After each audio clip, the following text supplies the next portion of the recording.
So this is a special Earth Day edition of Burke at Work. Today we are joined by the County ERM team, Bush Wildlife, and we're here at the Hypoluxo Scrub.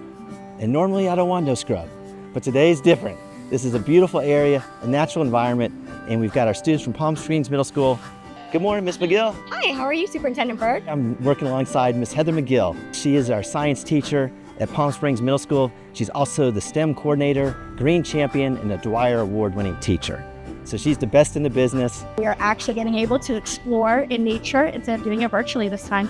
So we're glad you're along for the ride. Yeah, it's gonna be fun. Yeah, it is. Sometimes it just takes energy to balance everything that you do. There's not enough hours in the day, but somehow just the enjoyment and seeing the joy on the kids' faces being here, it makes it all worthwhile. In this habitat, there's only 2% of it left. And so these natural areas that preserve this coastal scrub habitat are so important and so essential. And this is what Florida is. This is what our home is. For the students to come out here and be able to see FWC partnering with ERM and actually being able to see the different technology that's being used at each of the sites, it makes our science curriculum come to life. As we toured around, Ms. Magill took the opportunity to quiz her students. You're always teaching. And we were joking because the questions asked were coming back with the right answers.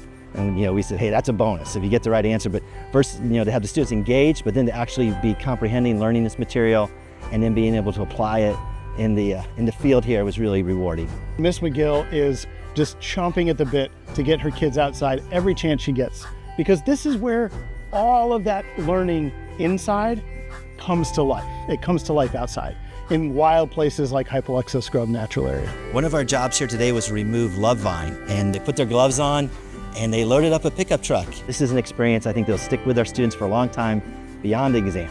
Every day is Earth Day! Miss Magill, Yes. our own district ERM team wanted to present you with this nice plant. We really appreciate all you're doing. You're not only a Dwyer Award-winning teacher, but you're our STEM coordinator, you're a green champion. Thanks for all you're doing for our students. I appreciate this. This means so much. And it was such a pleasure to have you on our trip with us today. I hope you learned as much as the kids did out. Probably more.